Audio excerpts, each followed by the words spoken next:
안녕하세요 여러분, 히아입니다. 방금 전에 장점 영상, 칠레에서 한 달 동안 살면서 느꼈던 장점 영상을 찍고 곧바로 단점 영상까지 찍게 되었는데요. 이유는 오늘 안 찍으면은 어쩌면은 다음 리뷰는 2달 차 혹은 3달 차, 3개월째 리뷰가 되지 않을까 싶어서 얼른 지금 느끼고 있는 것들을 정리 한번 해보고자 바로 그냥 영상을 찍고 있습니다. 그래서 아까 전에 제가 장점은 또 3가지 정도 말씀을 드렸기 때문에 이번에도 단점 3가지 정도만 제가 느끼고 있는 거 말씀을 드려보도록 할게요. 그래서 먼저 첫 번째 단점입니다. 첫 번째 단점은 뭐냐면요. 공기가 나빠요. 한국이 OECD 국가 중에서는 미세먼지 2위국으로 지금 이름이 올라가 있잖아요. 랭킹이 되어 있잖아요. 그래서 저는 여기 오기 전에는 어떻게 생각을 했었냐면요. 당연히 중국이 1등일 거다라고 생각을 했었어요. 근데 그게 아니에요. 그게 아니에요, 여러분. 중국이 OECD 국가에 가입이 안 되어 있대요. 그래서 중국이 1등이 아니었고요. 생각지도 못한 복병이 있었으니 바로 지금 제가 살고 있는 여기, 여기, 여기, 여기 칠레가 1등인 거예요. 그래서 오기 전에 그 사실을 뉴스를 통해서 접하고 나서 기사를 통해서 접하고 나서 주변 지인들한테 좀 놀림을 받았었죠. 한국 미세먼지 심하다 심하다 이것 때문에 병 걸린다 병 걸린다 그런 뉴스 맨날 보는데 너는 하필이면 왜 더 심한 칠레로 가냐, 차라리 스페인을 가든가 막 이러면서 말을 진짜 많이 들었어요. 근데 뭐 어쩌겠어요. 이미 와버렸고 비자도 이미 받아놓은 상태였고, 그리고 여기 와보니까 나무는 진짜 많거든요. 근데 일단 기본적으로 버스나 이런 차들에서 나오는 매연이 좀 심한 것 같고요. 그리고 뭔가 뽀얗면서도 뭔가 껴있어요. 공기 중에 하얀 게 뭔가 떠다니는 것들이 눈으로도 보이고 입자가 그렇거든요. 그래서 공기가 진짜 나쁘긴 나쁘고 숨 쉴 때마다 목이 좀 칼칼하고 아픈 느낌이 들 때가 많이 있어요. 그리고 여기 산티아고에서는 공사를 하는 지역도 좀 많아가지고요. 새로 집을 올리거나 이런 게 많더라고요.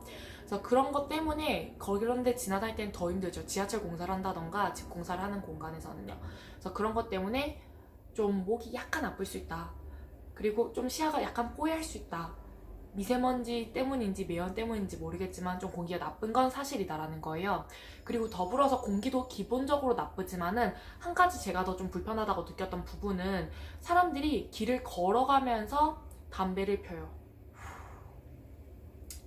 한국에서는 물론 지금도 길담배라고 해서 걸어 다니시면서 피는 분들도 계시지만은 요즘은 그래도 인식이 많이 바뀐 편이라서 웬만해서는 걸어 다니시면서는 안 피고 한쪽 구석에서 담배를 펴도 될 것 같은 장소를 찾으셔서 담배를 피고 가시는 경우가 그래도 많잖아요.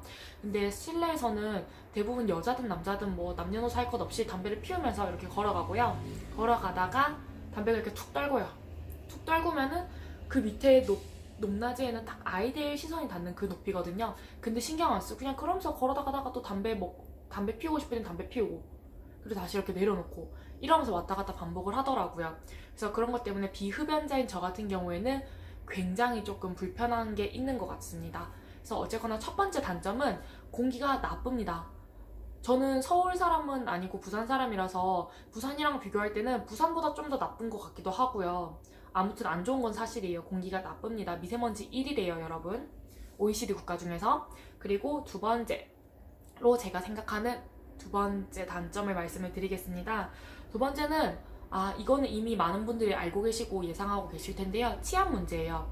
남미에 있는 국가들 중에서는 뭐 그래도 칠레가 가장 경제적으로도 부자 나라라고 하고 그리고 치안 문제에서도 많이 조금 이제 좋은 편이라고 하거든요. 근데 그렇다고 하더라도 남미는 남미이기 때문에 치안이 좋지 않은 거는 사실인 것 같아요. 그래서 제가 핸드폰을 항상 밖에서 이렇게 하고 있잖아요. 그러면은 같이 다니는 제 친구든 아니면 저를 모르는 처음 보는 그냥 길 가던 사람이든지 간에 저를 걱정해주는 경우가 굉장히 많아요. 너 핸드폰 그렇게 들고 다니면 안 되니까 가방에 넣거나 아니면 네 바지 주머니에 껴놓든가 요렇게 해라 이러면서 조언을 많이 해줍니다, 주변에서.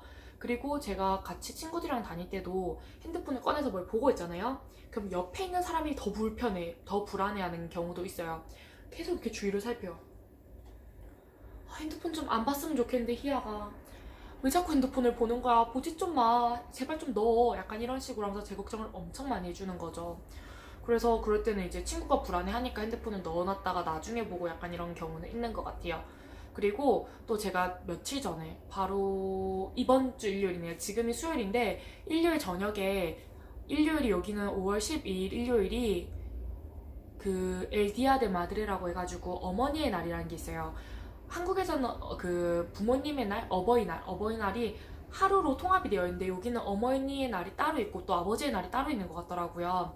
그래가지고 이제 어머니의 날이 일요일이어가지고 제가 그 라스콘데스라는 좋은 지역에 사는 친구 집에 초대를 받아서 가족들하고 다 같이 식사하는 자리에 초대받아서 그날 점심도 친구 집에서 먹고 저녁도 그 친구 친척 중에서 생일인 애가 있어가지고 그 집에 가서 또 저녁도 같이 먹고 생일 축하도 해주고 나서 밤 11시쯤에 제가 저희 동네인 산타아나로 돌아왔습니다. 근데 그 시간이 진짜 늦은 시간이거든요. 한국에서는 제가 혼자서 새벽 1시든 2시든 다녀도 사실 별일 없고 딱히 위험하다는 거 못 느껴요. 뭐 지나가다 술 완전 취한 노숙자 같은 아저씨가 있으면 좀 무서울 수는 있겠지만 인적이 드문 곳에서는 그렇지 않고는 그냥 뭐 걸어가나 보다. 별 생각 없거든요, 솔직히. 웬만해서는 그렇게까지 사고가 날 일이 많지는 않으니까 그래도 한국에서는 그래서 크게 걱정이 없는데 여기는 해지고 7시, 8시만 돼도 조금 약간 가로등도 많이 없고 해서 불도 없어서 무서운 느낌이 드는 건 사실이거든요. 그래서 그런 부분 때문에 평소에 이제 11시면은 원래는 집에 있어야 되는 게 맞는 건데 그땐 제가 지하철 타고 늦게 귀가를 했죠. 근데 그래도 여느 때처럼 핸드폰 들고 막 인스타그램으로 영상 찍어서 올리고 막 어쩌고저쩌고 하면서 까불면서 가고 있었어요. 왜냐하면 나는 한 번도 한 달 반 살면서 물건을 도둑 맞은 적이 없으니까. 나 항상 내 물건 다 내가 가지고 있고 여권도 내가 잘 보호하고 있고 아이패드라든가 돈이라든가 한 번도 잃어버린 적도 없고 금액이 맞지 않은 적도 없었기 때문에 안심했던 거예요. 저도 모르는 사이에 여기에 남미라는 걸 까먹어 버린 거죠. 그래서 제가 핸드폰 이렇게 들고 이렇게 막 인스타그램을 하고 있었어요. 그때 제가 집 바로 앞에 있는 건널목 하나 두 개, 그러니까 한 개인데 좀 긴 건널목 하나만 건너면은 바로 집 입구로 갈 수 있는 그런 위치, 완전 집이랑 가까운 데였는데 신호등 대기 앞에서 이렇게 핸드폰 딱 들고 있었는데 소리도 안 들렸어요. 핸드폰 너무 집중을 하고 있으니까 사람도 많이 없었는데 뒤에서 자전거가 와가지고 제 핸드폰 이렇게 퍽 하려고 하는 거예요. 막 이렇게. 근데 제가 그때 어떻게 했는지 모르겠는데 이렇게 확 잡았어요, 핸드폰을. 이렇게 팍 빼려고 하고 그 미친놈이 진짜 자전거 이렇게 휙 하면서 근데 못 뺏었잖아요, 제 거. 그러니까 걔는 일단 실패는 했지만 어쨌거나 뭐 거기 멈춰서 제 걸 뺏어갈 수는 없으니까 계속 자전거 밟고 도망가더라고요. 남자애 마르고 키 큰 거 같은 애가. 그래가지고 진짜 그날 화가 많이 났었죠. 그리고 이제 다시는 핸드폰을 좀 조심해야 되겠다. 이런 밤늦은 시간에는 웬만하면 꺼내지 말고 요즘은 또 날이 춥기 때문에 이렇게 옷 소매에다가 넣어놓고 다니던가 혹은 뭐 바지 주머니에 끼워놓고 다닌다던가 아니면은 그냥 가방 안에 넣어놓고 다녀야겠다 이렇게 결심을 하게 된 계기가 되었어요. 정말 위험하다는 걸 느꼈고 한국에서는 누가 요즘 자전거 같은 거 오토바이 같은 거 타고 다니면서 누가 소매치기 해요. 솔직히 카페 같은 데 가도 핸드폰 그냥 지갑 올려놓고 가도 아무도 안 가져가잖아요. 그래서 한국같이 치안이 좋은 나라에서 살고 또 저는 워킹홀리데이를 일본어로도 간 적이 있기 때문에 일본에서도 1년 반 거주를 했었거든요. 근데 아시다시피 일본도 역시나 우리나라처럼 치안이 좋은 편이기 때문에 제가 좀 많이 방심을 했어요. 주변에서 많이 걱정을 함에도 불구하고 그래서 봉변을 당할 뻔했는데 다행히도 이렇게 확 잡았기 때문에 핸드폰 확 잡아서 뺏기진 않아서 지금 제가 이렇게 영상을 찍고 있는 것이죠. 근데 지금 제가 칠레 워홀 관련해서 영상들을 보면요. 소매치기를 당하시거나 하신 분들이 많이 있어요. 사례가 많아요. 남미에서 뭔가 도난을 당했다라는 분들이 정말 많이 있으니까요. 여행을 오시거나 워킹홀리데이를 오시든 간에 꼭 주의를 하시는 게 제일 좋을 것 같아요. 일주일 다녀보고 문제 없는데? 아무도 내 거 안 훔쳐가는데? 나 여기 관광지에서 이렇게 막 동영상 영상통화 이렇게 1시간 동안 했는데도 아무도 안 가져가던데? 라고 하더라도 그래도 방심하지 마시고 저처럼 언젠가는 이렇게 시도를 당해볼 수도 있고 실제로 뺏겼을 수도 있잖아요. 그러면 제가 얼마나 스트레스 받았겠어요. 어플 같은 거 은행 어플 이런 거 다 핸드폰으로 해결을 했어야 되는데 그래서 아무튼 그런 부분이 있으니까요. 꼭 요거는 주의하셔서 치안에 대해서는 주의를 하셔야 될 것 같고요. 이거는 단점인 것 같아요. 어쩔 수가 없지만은 단점인 것 같아요. 그래서 두 번째 단점은 좀 길게 말씀드렸는데 치안 문제였습니다. 여러분 치안 주의하셔야 돼요. 그리고 마지막으로 제가 생각하는 세 번째 문제인데요. 세 번째 문제는 여기 워킹홀리데이를 오실 때 지금 호주 같은 경우에도 워킹홀리데이 우리나라 한국 사람들 진짜 많이 가잖아요. 근데 뭐 호주노예 조라든가 아니면 뭐 그 외에도 호주로 워킹홀리데이 가셔가지고 돈을 좀 많이 벌어서 오신 분들이 계신 것 같아요. 뭐 몇천만 원이라든가 뭐 진짜 많이 벌면은 뭐 2년 하면서 뭐 거의 억에 가까운 정도의 금액을 버시는 분도 간혹 있다고 하더라고요. 뭐 제가 번 적은 없으니까 전 모르지만, 근데 어쨌거나 칠레도 그래서 워킹홀리데이 오면은 돈도 좀 많이 벌어가지고 저축도 하고, 그리고 요즘 펑펑 쓰면서 여행도 막 남미 일주하고 막 이런 게 가능할까? 라고 생각을 하시는 분들이 계실 것 같아서 제가 단점으로, 세 번째 단점으로 말씀을 드려볼 거예요. 먼저 칠레의 물가에 대해서 먼저 말씀을 드리면요. 어, 외식하면은 기본적으로 웬만한 데는 조금 이제 엄청 맛있지도 않아요. 근데 엄청 맛있지도 않은데 제가 한국 사람이라서 입맛이 안 맞아서 그런 걸 수도 있는데, 막 대단하지도 않은데 그냥 뭐 10,000원 금방 나가고 10,000원 넘어버리고 삑 하면은 17,000원, 뭐 20,000원 이렇게 돼버리는 경우도 많이 있습니다. 외식비가요. 그래서 어떻게 보면 한국보다 비슷하거나 한국과 비슷하거나 한국보다 좀 비싸다는 느낌을 받으실 수도 있어요. 그리고 집세 같은 경우에는 제가 전에 살았던 게스트하우스는요, 한 달 동안 30일 동안 그러니까 거주를 하는데, 이제 3인실에 제가 거주를 했었거든요. 도미토리에. 그 기준으로 한국 돈으로 하나로 치면 25만 원이었어요. 페소가 아니고 25만 원 한국 돈으로요. 3인실에 살았는데, 근데 제가 거기서 여러 가지 일이 있었고 불편함을 느꼈기 때문에 이제 새로운 집으로 찾아서 개인실로 가야 되겠다. 나는 1인실에서 혼자 살고, 근데 아예 혼자 살고 싶진 않고 돈도 많이 들 것 같기 때문에 쉐어하우스를 찾아서 30만 원 한도로 집을 찾자라고 생각이 돼서 열심히 제가 찾았어요, 집을. 그래서 지금은 제가 30만 원짜리 개인실에서 이렇게 거주를 하고 있습니다. 그래서 딱 혼자 살기 좋은 정도의 사이즈의 방에서 살고 있고요. 그리고 지금 저는 스페인하고 프랑스 친구들하고 같이 여러 명하고 좀 많이 10명 넘게 거주를 하고 있어서 뭐 공용어는 일단 스페인어로 되고 있는 중이에요. 그래서 어쨌거나 집세는 30만 원. 이라서 치안이 좋은 동네일수록 더 비싸다고 해요. 라스콘데스라든가 뭐지 프로비덴시아 뭐 이런 데라든가 레꼴레타인가 뭐 이런 쪽은 다 비싸다고 하고요. 이것보다 이런 퀄리티의 집을 얻으려면은. 저는 산타나라에서 센트로 쪽에서 좀 가까우면데, 센트로 쪽에서 가까우면 치안이 좀 안 좋대요. 도둑들이 많이 몰리니까. 그리고 저도 보시면은 일요일에 당할 뻔했잖아요. 이쪽 동네 이사 오고 나서. 원래 살던 데는 위험하다고 해도 그런 일은 한 번도 없었거든요. 그래서 어쨌거나 뭐 30만 원 든다고 쳐요. 근데 한국도 30만 원 들잖아. 뭐 비슷하네. 뭐 별거 없네. 라고 생각을 하셔서 물가가 뭐 딱히 문제될 거 없는데? 라고 생각을 하실 수도 있으나, 그렇지가 않은 점이 있으니 바로 칠레의 월급이에요. 급여 부분이 진짜로 낮습니다. 한국은 그래도 우리가 최저임금 하면은 150만 원 정도는, 뭐 세금 다 떼도 140 정도는 웬만해서는 수중에 들어오게 하실 수가 있잖아요. 물론 요즘 취업하기 힘들고 알바 찾기 힘들다곤 하지만은 그냥 알바를 잡았다. 직장을 그냥 나 9시부터 6시까지 일하는 그런 일반적인 직장을 다닌다는 가정하에 최저 금액을 말씀을 드려봤는데요. 근데 여기는 시급이 한 3,000원 정도 되고, 그리고 저랑 같이 살았던 베네수엘라 친구는 한 달 남잔데 월급이 50에서 많이 벌면 60만 원 정도였어요. 근데 걔만 그런 게 아니고 다른 사람들도 그래요. 칠레 스타벅스에서 알바를 하셨던 한국분이 말씀을 하시기로도 50만 원에서 60만 원 정도가 월급이라고 하셨고요. 물론 그분들은 다 8시간씩 이상은 근무를 하면서 5일 정도는 근무를 하셨고 그 정도 금액을 받는 거예요. 그리고 그 아까 말씀드렸던 베네수엘라 친구 5, 60 받는 애는 하루 일당으로 12,000페소를 받는데, 12,000페소가 한국 돈으로 치면은 약 2만 원입니다, 여러분. 걔는 하루 8시간 넘게 일을 해놓고 또 이제 주말에는 출근 똑같이 해가지고 오후 3시까지 일을 하고 돌아왔었거든요.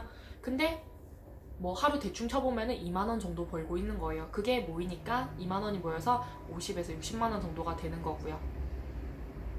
근데 집세는 25만 원, 30만 원. 안전한 지역으로 가면 더 비싸지는 거고요.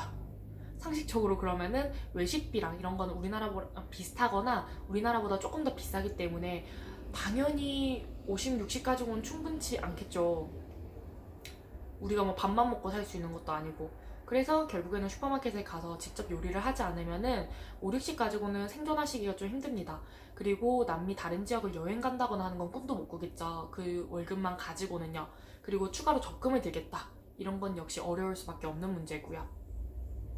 그래서 여기 오시기 전에는 일단은 스페인어가 좀 돼야지 직장을 구하더라도 구할 거 아닙니까? 근데 스페인어가 일단 안 돼, 나는. 그러면은 여기 있는 수많은 이민자들, 베네수엘라에서 경제가 안 좋기 때문에 엄청 많이 와요. 콜롬비아도 진짜 많고 다른 나라에서도 볼리비아 이런 데서도 진짜 많이 넘어와요. 근데 걔네들은 전부 다 스페인어가 원어민인 애들이고 칠레 사람들이랑 의사소통하는데 문제가 딱히 없어요. 표현 같은 건 다르고 문화는 좀 다를 수 있겠지만은 저만큼 다르겠어요? 저는 한국어 쓰고 일본어밖에 할 줄 모르고 한국어랑 일본어밖에 할 줄 모르고 스페인어도 잘 못해. 원어민에 비하면 당연히 못하겠죠. 그리고 문화도 굉장히 다르잖아요. 제가 아무리 이해하려고 노력한다고 하더라도 그럼 저 같은 사람을 쓰겠어요? 같은 60만 원, 50만 원짜리 쓰는 거 베네수엘라에서 온 애 쓰겠어요? 뭐 답은 정해진 거겠죠. 그래서 일단 기본적으로는 구직 활동을 하시는 게 쉽지만은 않고 꽤 어렵다고 보시면 될 것 같아요. 그리고 구직을 제대로 한다고 하더라도 보통은 그 정도 버시게 되는 것 같고 5, 60 정도 현지잡을 구하게 되신다면요. 뭐 빠뜨로나더라고 한인마트 쪽에 가면은 100만 원 넘게 버는 일도 있다고는 하는데 100만 원 넘게 버는 거 하시면은 자기 생활비 쓰고 조금씩 여행하고 그 정도 딱 좋은 정도라고 저는 생각을 하거든요. 저는 100만 원에서 정도를 생각을 하고 있는 생활비 한 달 생활비를 100만 원을 잡고 있어서요. 그래서 어쨌거나 드리고 싶은 말씀은 여기서는 현실이 조금 좋지가 않다. 월급이 너무 적기 때문에 웬만하면 한국에서 돈을 벌어서 오시는 거가 좋을 것 같아요. 그래서 뭐 대략적으로 1000만 원 정도를 벌어오신다고 치면은 여기서 알바 짠짠하게 하면서 1년 충분히 버티시면서 하고 싶은 여행도 다 하실 수 있을 금액이라고 저는 생각을 하거든요. 물론 1000만 원 가지고는 택도 없겠지만은 1000만 원에서 자기가 여기서 조금씩 노동을 하거나 뭐 인터넷상으로 하실 수 있는 일을 찾는다거나 한다는 가정하에서요. 그래서 이렇게 하시면은 될 것 같은데 아예 그냥 뭐 초기 정착금 100만 원 뭐 이렇게 들고 와가지고 집 구하고 나니까 돈이 없잖아요. 그러면은 바로 일자리가 안 구해질 확률도 높기 때문에 정말 주의를 하셔야 될 것 같아요. 그래서 이게 제가 대표적으로 생각하는 세 가지 단점들이었거든요. 그래서 다시 한번 말씀을 좀 중구난방으로 드린 것 같은데 다시 한번 정리해보면은 첫 번째, 공기가 진짜 안 좋고 길에서 담배 피는 사람들 너무 많다. 그리고 미세먼지 1위 국가다 여기가 라는 거 알고 계시면 될 것 같고요. 근데 아무도 마스크는 안 써요, 신기하게. 그리고 두 번째는 치안 문제. 치안은 진짜 남미니까 안 좋은 건 사실이니까 칠레 애들도 가방에 뭐 자물쇠 걸고 다니는 애들도 있고 그리고 이제 핸드폰 길에서 안 봐요, 칠레 애들도. 그런 상황을 알기 때문에. 그래서 어쩔 수 없다. 자기가 조심하는 수밖에 없고 너무 밤늦은 시간에는 인적 드문 곳을 다니지 말고 집에 있자. 뭐 그런 거고요. 세 번째 마지막으로는 물가는 우리나라랑 비슷하거나 높은 편인데 근데 월급은 50에서 60이다. 물론 스페인어를 잘하시고 괜찮은 잡을 가지신다면 직장을 다니시게 된다면은 저 아는 친구는 300만 원 월급 정도 받는다고 했거든요, 한 달에. 그래서 그런 일도 물론 있습니다. 그리고 그 친구의 상사님은 1000만 원 정도가 월급이라고 하시더라고요. 그래서 칠레는 빈부격차가 굉장히 심하기 때문에 물론 이런 한국에서도 괜찮다고 생각되는 정도의 월급을 받으면서 생활을 하시면 문제가 안 되는 분들도 계시지만 일반적으로 이민자들이라든가 우리 같은 이제 외국인들이 일자리를 구하게 되면은 50, 60 정도 벌면은 뭐 최저임금 맞춰서 받는 거고요. 그 이상에서 100만 원 정도 벌면은 진짜 제가 보기엔 괜찮은 것 같아요. 물론 하시는 거에 따라서 100만 원 넘게 버시는 분들도 계시지만요. 한인잡이라든가 이런 거 찾으면은. 그래서 아무튼 제가 생각하는 세 가지 단점이었습니다. 지금 딱 떠오르는 거 한 달 살면서요. 그래서 단점 영상 이렇게 마무리를 하면 될 것 같고요. 말을 하다 보니까 또 이런 점 설명을 해서 좀 많이 길어졌는데요. 지루하셨다면 죄송합니다. 그리고 다음번에는 뭐 문화 충격과 관련된 영상이라든가 다른 것들도 이제 또 쪼개서 조금씩 올려보도록 할 테니까요. 아래 구독 누르고 가는 거 잊지 마시고 좋아요 눌러주시고 궁금하신 사항이라든가 뭐 칠레에 대해서라든가 혹은 뭐 저에 대해서 여러 가지로 뭐 이런 거를 알아봐 줬으면 좋겠다. 스페인어라든가 칠레랑 관련된 거, 남미에 관련된 거에서 궁금한 거 있으시면 저도 잘 모르지만 저도 뭐 물어봐서 애들한테 해주면 되니까요. 칠레 애들한테 물어보면 되니까 그런 점 있으시면 코멘트 달아주시면 감사하겠습니다. 그럼 오늘 영상 여기서 마무리할게요. 시청해주셔서 감사합니다. 짜오!